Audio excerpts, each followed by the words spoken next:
ব্রহ্মপরম ব্রহ্ম কুলমালী তদস্বামী বলে চরণে কোটি কোটি প্রণাম। আমার জীবন পথে সারথী পরম ব্রহ্মময় শ্রী ঠাকুর চরণে প্রণাম জানিয়ে শুরু করছি আজকে পরিবেশ। দুর্গাদের মায়েরা এই মুহূর্তে যে যেখান থেকে দেখছেন সবাইকে আমার আমন্ত্রণ। বাংলাদেশ থেকে মহিমা নামক ইউটিউব চ্যানেলের পরিবেশনায় পরম ব্রহ্মময় শ্রী ঠাকুর আদর্শে আলোচনা। দাদা মায়েরা, আমরা সৎস নিজেরা পরম ব্রহ্মময় শ্রী ঠাকুর গুরুচন্দ্রের ভাবাদর্শে ভাবিত আমরা প্রায়শই আমাদের বাড়িতে আমরা শ্রী ঠাকুরের অধিবেশন অনুষ্ঠানের আয়োজন করে থাকি।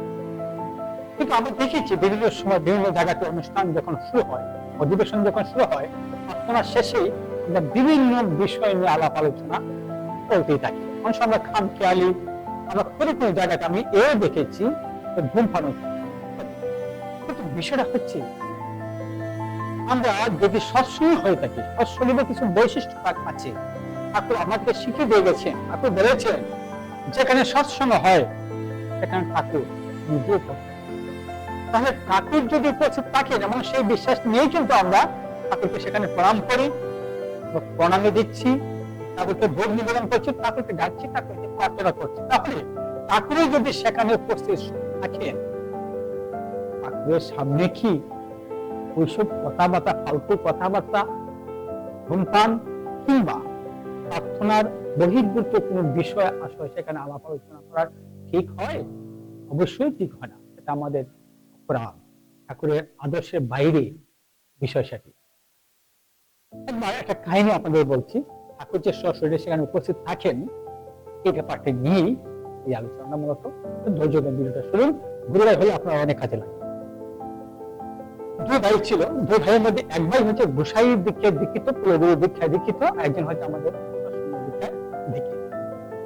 তো একদিন গোসাই দীক্ষিত যিনি, কুলগুরু দীক্ষিত দীক্ষায় যিনি দীক্ষিত, প্রায়শই ওনার গুরুজি ঈশ্বরের বাড়িতে আসেন। আসলে পরে সেখানে গুরুর সেবা দেওয়া হয়, অনেক লোকজনকে নিমন্ত্রণ করা হয়, নাকি প্রসাদ নেন, অনেক ধুমধাম করে গুরু সেবা হয়।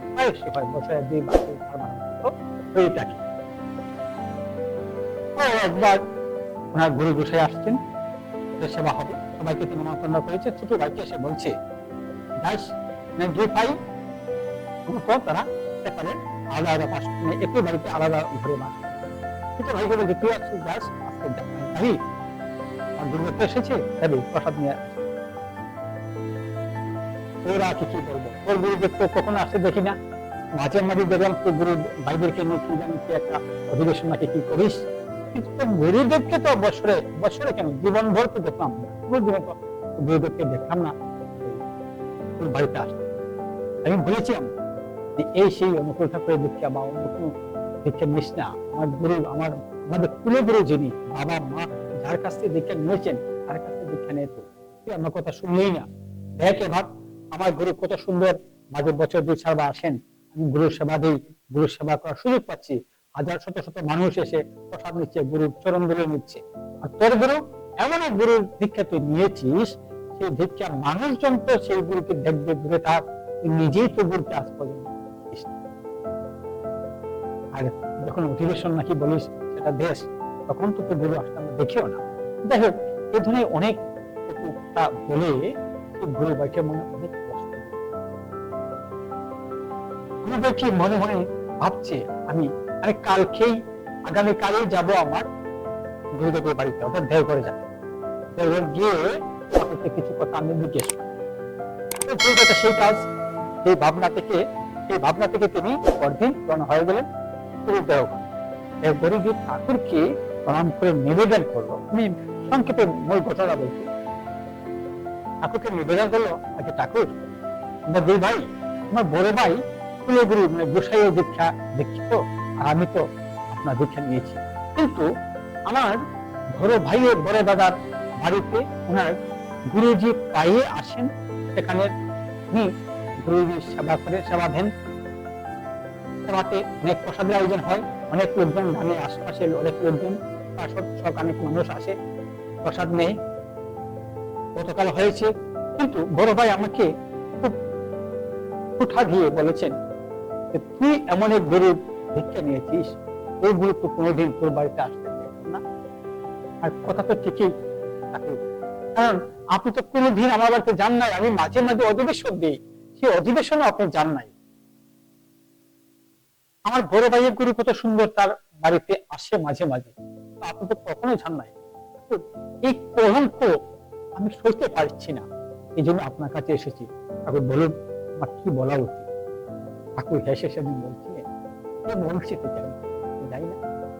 আরে ওরা যখনই অধিবেশন দেশ, আমি তো তোদের বাড়িতে যাই। তার গত রবিবারে তুই অধিবেশন দিয়েছিলে না, সেদিনও তো আমি গিয়েছিলাম। আরে সেবারে তো তুই অনেক প্রসাদ আয়োজন করেছিলি, তুই অনেক প্রসাদ আমাকে দিয়েছিলি, আমি খেয়েছি, সবগুলো প্রসাদে খেয়েছি, কিন্তু তোর বর ডাবের জলটা আমি খেতে পারি, কারণ ডাবটা তুই খেতে দিসনি, তাই ডাবের জলটা শুধু আমি খেতে পারিনি। আর সবগুলো প্রসাদ তো আমি খেয়েছি। কে বলছে, কে বলছে তোকে আমি তোর বাড়িতে যাই না, আমি আমার শিশুদের বাড়িতে যাই না? যখনই সেই কথাটি বলছে, তেমনি করে ভক্তি করে বলছি, ঠাকুর আমি বুঝতে পারিনি, ঠাকুর আমি আপনাকে চিনতে পারিনি, ঠাকুর আমার ভুল হয়ে গেছে, আমাকে ক্ষমা করুন। আমি কখনো আপনাকে এমন প্রশ্ন করবো না। আপনি যে আমার বাড়িতে গিয়েছিলেন, আমি বুঝতে পারি না, ঠাকুর আমি তো মূর্খ। আর মূর্খ এত তোমার ভাব পারেন, আমি ঠাকুর তোমার এক অদম শিষ্য, আমাকে ক্ষমা করে দিন ঠাকুর।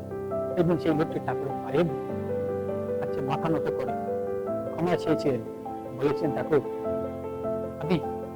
আমি চোখে তোমাকে নাইবা দেখলাম, আমার বাড়িতে তুমি থেকো, প্রতিক্ষণ থেকো, প্রতিদিন থেকো। এরপরে সেই দাদাটি তিনি প্রণাম করে ঠাকুরকে বাড়িতে চলে এসেছিলেন। এসে তার বড় দাদাকে বলেছিলেন, না আমার গুরুদেবটা আসেন, প্রতিদিন আসেন, তোমার গুরু তো বছর 2-4 দিন আসে। আমার ঠাকুর, আমার গুরুদেব প্রতিদিন আমার বাড়িতে আসেন, এবং তুমি দেখতে পাও না, আমি দেখতে পাই, তার উপস্থিতি আমি টের পাই। দাদা মায়েরা, বাস্তবতা হচ্ছে তাই। আমাদের গুরু প্রতিদিন আমার বাড়িতে আসেন, থাকেন, এখানে অবস্থান করেন। তাই আমার বাড়িটাকে, আমার নিজেকে, নিজের মনকে, নিজের দেহকে ঠাকুর বসার স্থান করে নিতে হবে। যদি আমার হৃদয়কে ঠাকুর বসার স্থানের উপযোগী করে ধরে রাখতে দিতে পারি, তাহলে আমার বাড়িটা হবে পবিত্র ময়দান। তাহলেই ঠাকুর আমার বাড়িতে অবস্থান করবেন, আমার জীবনের হবে। এই আশা প্রত্যাশা ব্যক্ত করে আজকের জন্য এখানে শেষ করছি। দাদা মায়েরা ভালো লাগবে ভিডিওটি শেয়ার করে দেবেন। ভালো থাকেন, দেখা হবে আমাদের